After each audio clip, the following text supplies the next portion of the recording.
തലസ്ഥാനത്ത് വേട്ട തുടരുന്നു. ഈ വേട്ട CPM പ്രവർത്തകരെ ലാക്കാക്കിക്കൊണ്ടുള്ള വേട്ടയാണ്.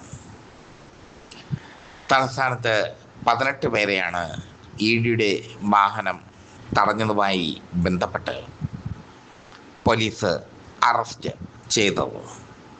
അതിൽ Palayam local committee secretary IP Binu ഉൾപ്പെടുന്നു. മഞ്ചൂർ DYFI മേഖലാ കമ്മിറ്റി സെക്രട്ടറി ദിനിത്ത് ഉൾപ്പെടുന്നു. DYFI നേതാവ് രഞ്ജിത്ത് രാജ് ഉൾപ്പെടുന്നു.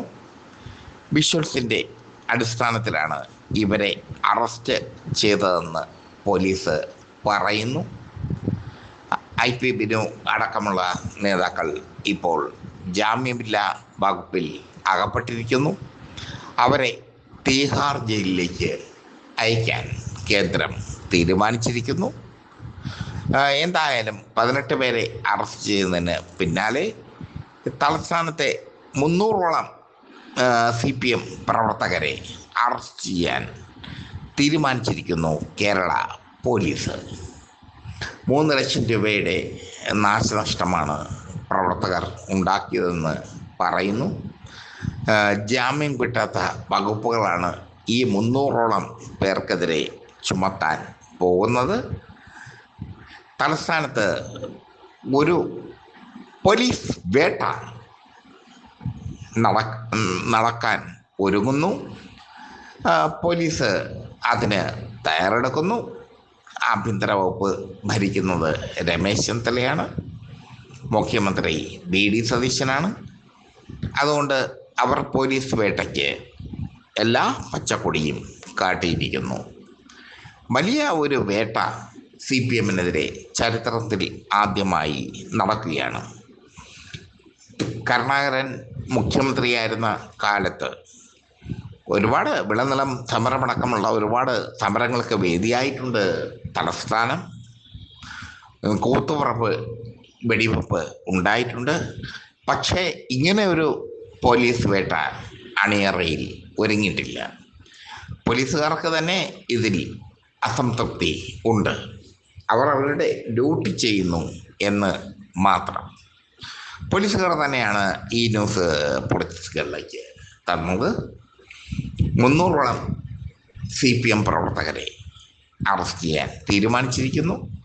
പിണറായി വിജയൻ്റെ വീട്ടിൽ ED റെയ്ഡ് നടന്നപ്പോൾ തടിച്ചുകൂടിയ CPM പ്രവർത്തകർ അല്ലെങ്കിൽ പാർട്ടി പ്രവർത്തകർ 150ഓളം പേരെ ഉണ്ടായിരുന്നുള്ളൂ. 150-ലധികം പേർ ഉണ്ടായിരുന്നില്ല. ഞങ്ങളവിടെ സാക്ഷിയായിരുന്നു. പിന്നെയാണ് അനിഷ്ട സംഭവങ്ങൾ ഉണ്ടായത്. അതിനുശേഷം പാളയം ഏരിയ കമ്മിറ്റി ഓഫീസിൽ കയറി ഈ അനിഷ്ട സംഭവങ്ങൾ ഉണ്ടാക്കിയ പ്രതികളെ അറസ്റ്റ് ചെയ്യാൻ പോലീസ് ഒരുങ്ങിയപ്പോൾ 300-ലധികം പേരുണ്ടായിരുന്നോ എന്ന് ഞങ്ങൾക്ക് അറിയില്ല. പക്ഷേ ഞങ്ങൾ കൃത്യമായി, ഞാനും കേരള ചെയർമാൻ ശ്രീകുമാരൻ PS അവിടെ ഉണ്ടായിരുന്നു. അവിടെ 150 പേരെ ഉണ്ടായിരുന്നുള്ളൂ. 150-ൽ ഏറെ പേർ ഉണ്ടായിരുന്നില്ല. ഞങ്ങളതിൻ്റെ വിഷ്വൽസ് പ്രേക്ഷകർക്ക് അയച്ചു തന്നു. എന്തായാലും ഈ 300ഓളം പേരെ അറസ്റ്റ് ചെയ്യാൻ തീരുമാനിച്ച സ്ഥിതിക്ക് CPMന് എതിരായിട്ടുള്ള വേട്ട കേരള സർക്കാരും കേന്ദ്ര സർക്കാരും തുടരുന്നു എന്ന് വേണം കണക്കാക്കാൻ. ഈ 300ഓളം പേരെ പ്രതികളാക്കി കേരള പോലീസ് റിപ്പോർട്ട് സമർപ്പിച്ചു കഴിഞ്ഞു. 300 പേർ പിണറായി വിജയൻ്റെ വീട്ടിൽ ഉണ്ടായിരുന്നില്ല എന്നുള്ളതിന് ഞങ്ങൾ സാക്ഷിയാണ്. 3 ലക്ഷം രൂപയുടെ നാശനഷ്ടം വരുത്തിയെന്നുള്ളതാണ് മറ്റൊരു കേസ്. ജാമ്യം കിട്ടാത്ത വകുപ്പുകളാണ്. പാർട്ടിക്ക് പൊരുതേണ്ടി വരുന്ന കാലമാണ്.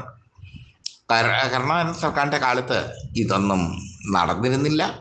പക്ഷേ ഇപ്പോൾ പാർട്ടി തീപ്പന്തമാകേണ്ട സമയമാണ്. അത് തീപ്പന്തമായി മാറുകയും ചെയ്തു.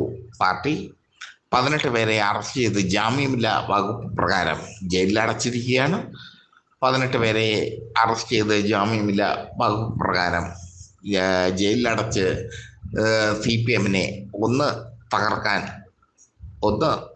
ശ്രമിച്ച കേരള പോലീസിനും കേന്ദ്രത്തിനും അത്രയും പേരെ പോരാ, 300ഓളം CPM പ്രവർത്തകരെ അറസ്റ്റിലാക്കേണ്ട ഒരവസ്ഥയാണ് കേരള പോലീസിന് ഇപ്പോൾ നൽകിയിരിക്കുന്ന നിർദ്ദേശം.